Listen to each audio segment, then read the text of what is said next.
Well, my friend, it looks like we are live. Yep. Kind of a weird week to be back. Welcome back, everyone. Thanks for sticking around. Joe and I have both been, seems like, globe hopping in different directions the last several weeks, but we're going to get back into our regular streams. I know several of you have written in and asked where we've been. We're both good. Thank you for that.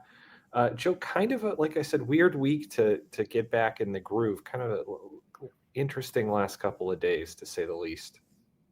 Yeah. I mean, when just so you know, folks, we record our podcast, that Trippi Show, Wednesday or Thursdays, and drop it on Friday. So that show's just being dropped today.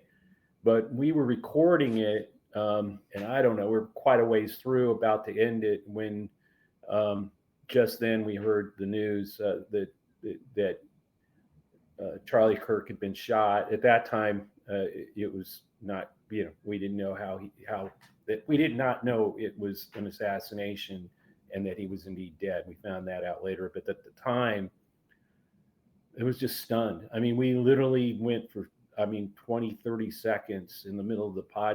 podcast, uh, and just nothing, just, just, I mean, despondent isn't the right word. It was just shocking, and of course, now we know um, what's happened, and the uh, uh, that the guy who did it has been caught. His father turned him in, but I think the reaction that day and for the last 36 hours uh, has been just a mess. I think everybody, I wish that today, when we saw Cox, the governor of Utah, ask everybody to step back, um, and look at what's happening, and realize that we need to have civil discourse to resolve our differences, not violence. Um, it would be great if the leader of the nation had said words like that. And I hope he takes the governor's words at heart, like the rest of us should, and Sure. basically condemn this. I mean, look, you didn't have. We didn't agree with Charlie Kirk on just about anything. I can't think of something I agreed with him on, other than I think the one thing I absolutely agree with him on was he was willing. I didn't agree with what he said, but he was willing to say it, and debate it, and have With and anybody. Yeah. anybody, and to do it with in a way that is what democracy really is about. I mean, we're going to have policy and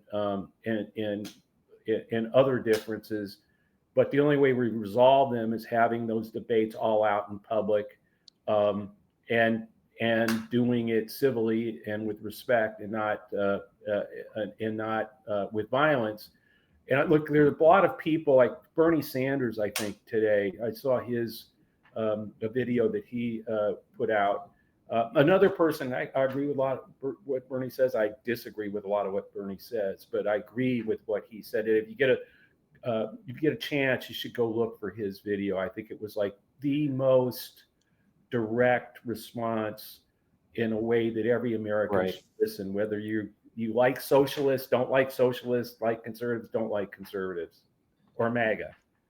When we recorded kind of an edition yesterday, and we found out more, and it was tough. We were both getting choked up. I mean, say a Yeah, prayer for his family, his kids, but one, think about, and I tried to think, what could I find rather than saying, I basically did disagree with everything he said or did, yeah, but he also recognized, I think, the power in the next generation, organizing youth, etc.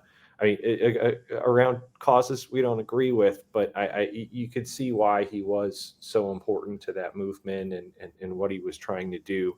I thought your point yesterday, you quoted uh, RFK Sr. on his speech that he gave after Martin Luther King Jr. was assassinated, and I thought that was very relevant. I think there was Well, one I wanted to add that he said, by the way. He sure. said, what we need in the United States is not division. What we need in the United States is not hatred, not violence or lawlessness, but love, wisdom, and compassion towards one another. And then this is the part I thought was really important: a feeling of justice to those who still suffer within our country. And I think, we have some questions from all of you today. We'll try to get to a couple, but it, I think, Joe, going into the reaction, unfortunately, we do have to talk about it, and how people that aren't Bernie Sanders, with maybe the presence of, hey, come together. It has been interesting also watching how the goalposts have been. I saw someone post on social that the goalposts have always been on wheels. I think they're on some kind of motorized engine now, but I don't know where you want to go in terms of reaction, or you had something else you wanted to point out. No. Look, I mean, one of the things you have to understand is what RFK was saying was what, the people who didn't agree felt left out.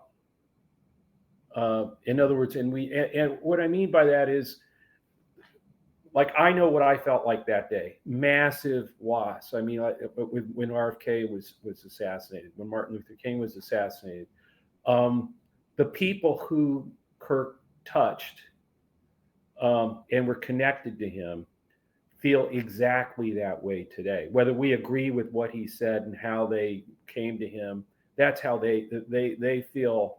I'm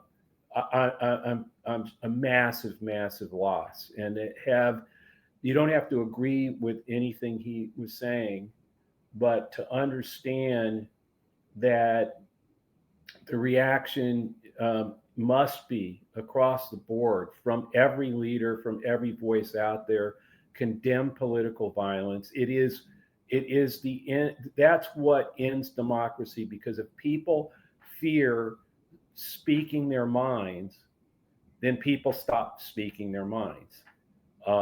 And that is what helps. It actually expedites the speed in which you lose your democracy. And so political violence is far different from the other violence that we all suffer, in crime and other things. Political violence is one that really strikes at the heart of democracy and freedom itself. And we all need to condemn what's happened, urge everybody to condemn it, and to understand that political violence is not the answer. Violence never is. But that again, having it's also I think it was the governor of Utah again today, Cox, who said social media is a cancer in our society. And so, the response you're talking about, Alex, is exactly that. All the drunk that posts something, and all the other drunks agree with it and post it, and it gets up higher. It turns out everybody's out of their mind, and not thinking about. There was one guy who literally was there when the assassination happened, in the crowd, and as the crowd was running around, he's saying, "I'm not fooling with you folks. This really happened. And by the way, follow and subscribe to me on TikTok." I think it was. That's what this is. A lot of people on both sides. This is not it is a cancer on our society. It is, which is why, look, folks, the best advice, I think John Heilemann on Axios said, stop your, I'm sorry, you're doing it right now, but, turn your phone off. Go feel grass under your feet, talk to people.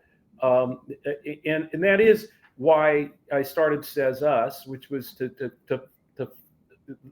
find a place, create a place where you could have civil discourse, civil discussion with human beings, not bots, not AI generated posts, that argue with you. Most people are arguing with bots, and get to talking to each other and actually building trust and community again, and pushing back against hate and division. And like I said, I mean, I thought the Governor Cox's Yeah. statement Well, just this one this kind of to hear, and they didn't hear mean, from their president. think about everything that I think a lot of you probably watching this have seen on social in the last 48 hours or so since this thing has really been unfolding. Wild speculation about who the shooter is, Right. what the shooter's motives might be. They misidentified someone at first. I think the director of the FBI was very excited to go on social media and crow about it initially when they thought they had somebody.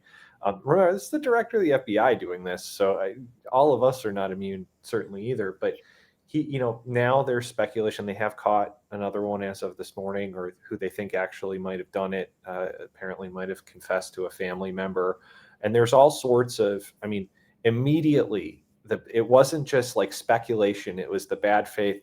Oh, he might have been trans, or he might have written stuff about trans. And it's like immediately from the far. It is really, really toxic. I mean, now it's coming out that actually, as you might expect, a white gun owner from where he's from, that actually he's maybe aligned with the right. We're still a little early to tell one way or the other. But as we said, the goalposts just moving so far and so fast. But none of that even matters. Right. None of it matters. The reality is that political violence, I don't care what end of the spectrum this guy turns out to be from on the extreme side of things, because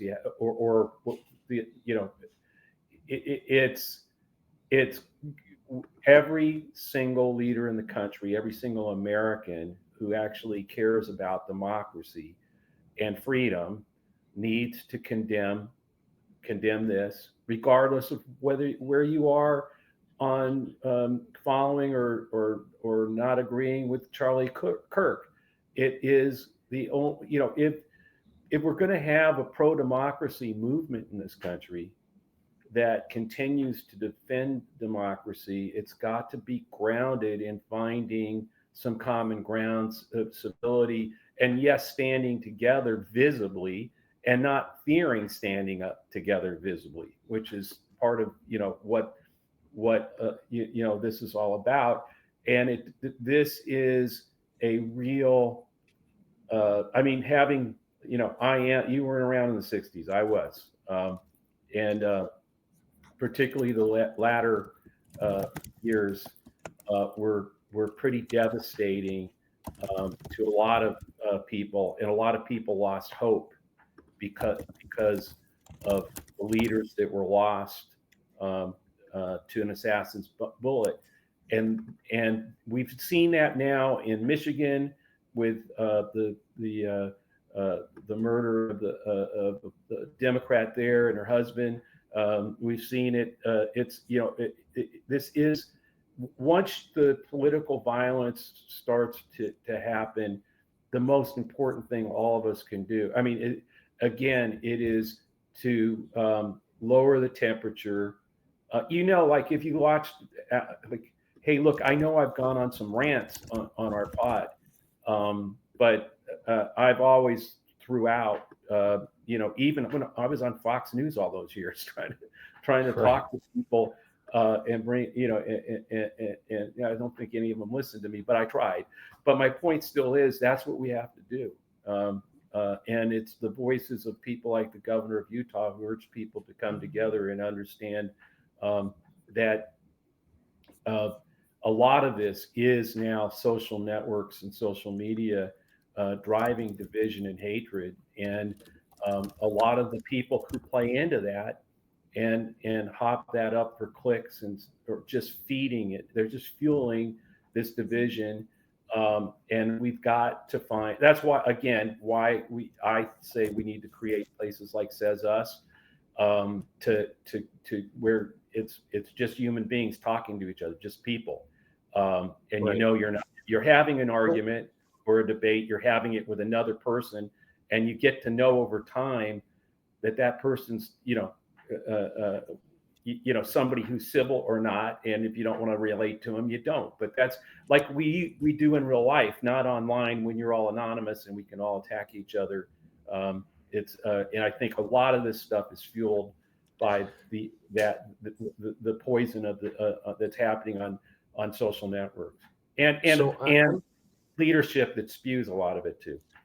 So I'm gonna, as we're already at 20 past or so, I want to consolidate a few questions from our listeners and some readers on Substack. So keep them coming. I mean, I've not seen it. So this is from Russ in Arkansas, and a bunch of people asked. Essentially, if you look at the response from the left and from the right, and obviously I think someone wrote in, called it a tailspin of vengeance on the right, and the questioning the lack of any kind of cogent response from Democrats on this stuff. Joe, looking ahead, I mean, first of all, where are we going? But talk about the response and beyond, I think, the correct one, which you've identified, was Governor Cox, and incorrect was mostly everybody else. Right. Yeah. Yeah. That, I mean, but everybody went to their corners and pretty much immediately. And look, there's all kinds of things we should go to our corners on. I mean, in terms of the debate and being out there on voting rights, but on somebody who's assassinated by a bullet from an assassin, regardless of what that assassin's motives are ideologically, it needs to be condemned. I mean, there's no ifs, ands, or buts about that, and it should not be put immediately in the us or them kind of divide that, by the way, is so polarizing. Again, on social media, we've given up the nuance of being human. It's either you like or you dislike. You're either red or you're blue. You either follow or unfollow. Well, no, on assassination attempt or assassination of a political figure, leader, regardless of party or ideology, no, there should be 100% agreement from all of us. Right. It's wrong. Stop it. Condemn it. Urge people. Right now, a lot of the divided stuff, it just gets, sort of puts suggestive stuff out there for others that are whether they've got a mental problem or they are been swept up in one of the extreme. This conspiracy, whether a left one or a right one, they've got to hear that this isn't for all of us. It's for everybody who's out there thinking about this stuff. This is wrong. We all condemn it on both sides. Like, no one side should be sitting there, trying to make it somewhat the other side's fault, because all that does is keep that level of division beyond sort of verbal policy debate and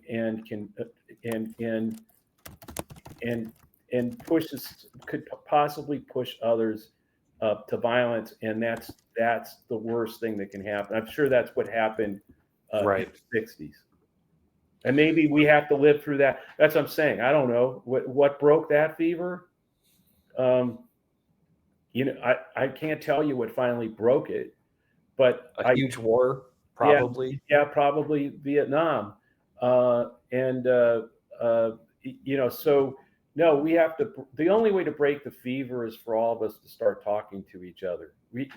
No matter, and that's what we've been preaching on the pod for like 2 years. Talk to the MAGA person that you stopped talking to 2 years ago, and all you get in the comment section, I will never talk to, no, we either talk or this is where it goes. Yeah. Because that's what this is all about. On that note, we have a ton more questions that we're going to save probably for next week's pod, next week's live stream. Joe, anything you want to leave us with before we wrap for the day? No, put down the phone. Literally start to talk to people. Join Says Us. Tell others to follow Lincoln Square. We've got to recruit more and more Americans to join the pro-democracy movement, and to understand that if we're going to restore democracy in this country, it's got to be not just defending the status quo of the democracy that failed people, but how do we reinvent it, get more people to be participants in it, not spectators. You're an important part because you are participating by listening. And so it's really talking to your friends and family about getting more engaged, understanding that we have to reinvent this, and that you and your family and friends must be part of that. It's either we fix it and elect people who will for us because that's what we're creating, or we continue to go down this road where no one talks to each other, two sides going at it, and hand over, in the trenches, and that invariably is not a good place for democracy and freedom. And we saw that on Wednesday. I think that's a good place to wrap. Thanks everybody for tuning in. We'll see you at same time, same place next week. Look for more notifications on Substack, and you can always send us questions. Again, if you do anything, like Joe said, go put your phone down, talk to someone, pray for a family that lost a dad this week, and let's work together, make sure this stuff stops happening. All right, man. Enjoy your weekend. You too. Take care, everybody.